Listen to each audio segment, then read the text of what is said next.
दोस्तों, आज के इस विश्लेषण में हम एक ऐसी गंभीर और चौंकाने वाली घटना की बात करने जा रहे हैं जिसका जिक्र हमारे सोर्स मटेरियल में विस्तार से किया गया है। हम बात कर रहे हैं 25 अप्रैल 2026 की उस खौफनाक रात की, एक ऐसी रात जिसने पूरी सुरक्षा व्यवस्था और राजनीति की नींव हिलाकर रख दी थी। इस घटना ने लोकतंत्र और हमारी सुरक्षा प्रणालियों पर कई ऐसे बड़े सवाल खड़े किए हैं जिन्हें नजरअंदाज करना अब मुमकिन नहीं है। तो चलिए सीधा इस मामले की गहराई में उतरते हैं। क्या आपने कभी सोचा है कि इतिहास खुद को कैसे दोहराता है? 30 मार्च 1981 को इसका एक बिल्कुल सटीक उदाहरण देखने को मिला था, जब अमेरिका के राष्ट्रपति रोनाल्ड रीगन पर वॉशिंगटन हिल्टन होटल के ठीक बाहर अंधाधुंध गोलियां चली थीं। और अब जरा सोचिए, ठीक उसी जगह पर 45 साल बाद 25 अप्रैल 2026 को डोनाल्ड ट्रंप पर भी बिल्कुल वैसा ही जानलेवा हमला हुआ। बिल्कुल वही होटल, वही लोकेशन, उसी तरह का खतरा, बस वक्त और चेहरा अलग था। अब जरा उस रात की टाइमलाइन पर नजर डालते हैं कि आखिर चीजें कितनी तेजी से बिगड़ी। व्हाइट हाउस कॉरेस्पॉन्डेंट्स डिनर के लिए रात करीब 8:30 बजे 2600 लोग हिल्टन के ग्रैंड बॉलरूम में इकट्ठा होते हैं। सब कुछ एकदम नॉर्मल लग रहा था, लेकिन तभी ठीक 8:45 पर बाहर गोलियों की आवाज गूंज उठती है। इसके तुरंत बाद 8:46 पर महज 1 मिनट के अंदर टॉप ऑफिशियल्स को वहां से निकाला जाने लगता है। चारों तरफ बस अफरा तफरी थी। गनीमत ये रही कि रात 9:30 बजे तक शूटर को पकड़ लिया गया और हालात पर काबू पा लिया गया। लेकिन बॉलरूम के अंदर का जो नज़ारा था ना, वो और भी ज्यादा अजीब और हैरान करने वाला था। सोर्स के मुताबिक जैसे ही फायरिंग शुरू हुई, जेडी वेंस को तुरंत स्टेज से खींचकर बाहर निकाला गया। वहां मौजूद लोगों का रिएक्शन पूरी घबराहट से भरा था।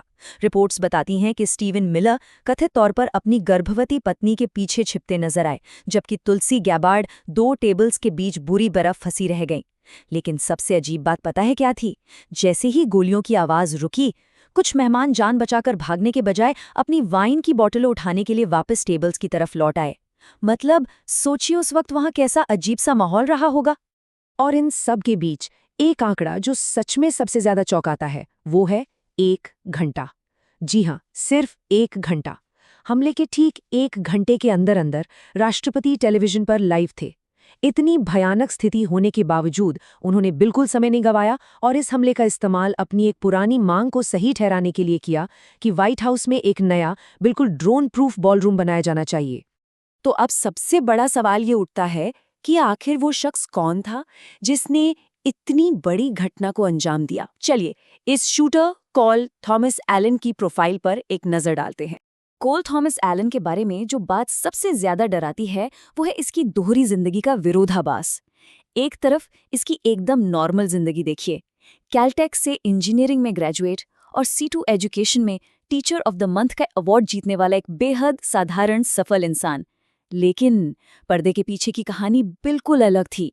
अपनी सीक्रेट लाइफ में वो द वाइड अवेक्स नाम के एक ग्रुप का हिस्सा था और उसने पूरी तरह कानूनी तरीके से एक 38 कैलिबर के पिस्टल और 12 गेज की शॉटगन जमा कर रखी थी।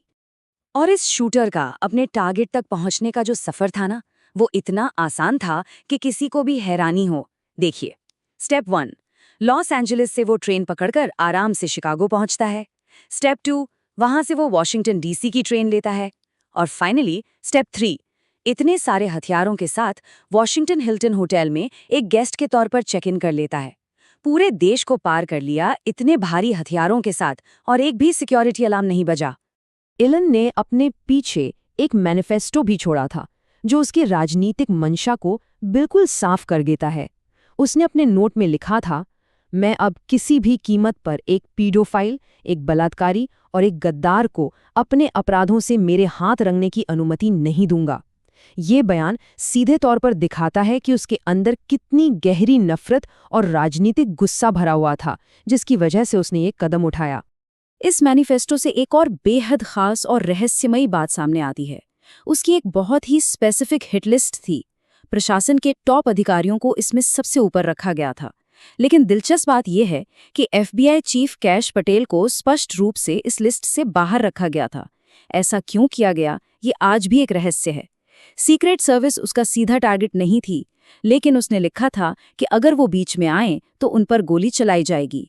और सबसे अहम बात, होटल के कर्मचारियों और मेहमानों को किसी भी तरह का नुकसान न पहुंचाने की उसने सख्त हिदायत खुद को दे रखी थी। और अब जरा इस पूरी सिचुएशन की सबसे बड़ी विडंबना देखिए। शूटर ने खुद अपने ही मैनिफेस्टो में होटल की खराब सिक्योरिटी का मजाक उड़ाते हुए एक रिव्यू लिखा था। उसने लिखा 1 स्टार रिव्यू, मैनेजमेंट को सुधार की जरूरत है, मैं इसे रिकमेंड नहीं करूंगा। मतलब सोचिए, हमलावर खुद इस बात से हैरान था कि उसे इतने हथियारों के साथ इतनी आसानी से अंदर कैसे आने दिया गया। तो चलिए अब हम उसी सबसे बड़े मुद्दे पर आते हैं, एक ऐसी विशाल सुरक्षा विफलता जिसने दुनिया की सबसे बेहतरीन मानी जाने वाली सिक्योरिटी एजेंसी की कार्यप्रणाली पर गंभीर सवाल खड़े कर दिए। हिल्टन होटल में जो सिक्योरिटी की चूकें हुईं वो सच में अकल्पनीय थीं। ध्यान दीजिए, एंट्री पर कोई आईडी चेक या गेस्ट वेरिफिकेशन नहीं था। टिकट्स को बस 6 फीट की दूरी से देखकर अंदर जाने दिया जा रहा था। सिक्योरिटी के नाम पर सिर्फ एक मैग्नेटोमीटर लगाया गया था, और वो भी बॉलरूम के 1 फ्लोर ऊपर। उस रात होटल पूरी तरह से नॉर्मल तरीके से ऑपरेट कर रहा था, कोई भी आ जा सकता था। और तो और, फुटेज में साफ दिखा कि कॉरिडोर्स में सीक्रेट सर्विस एजेंट्स पूरी तरह से रिलैक्स्ड मुद्रा में थे। इतनी सारी चूकों के बावजूद acting attorney general Todd Blanche ने इस रिस्पॉन्स को एक विशाल सफलता बता दिया, सिर्फ इसलिए क्योंकि कोई मारा नहीं गया। लेकिन अगर हम थोड़ा पीछे हटकर एक बड़ी पिक्चर देखें तो ये कोई एक अकेली घटना नहीं है। सोर्स मटेरियल हमें साफ दिखाता है कि ये सुरक्षा विफलताओं का एक लगातार चलने वाला पैटर्न बन चुका है। जुलाई 2024 में बटलर, पेंसिल्वेनिया की रैली में गोलियां चलीं। फिर सितंबर 2024 में वेस्ट पाम बीच गोल्फ कोर्स में साजिश रची गई।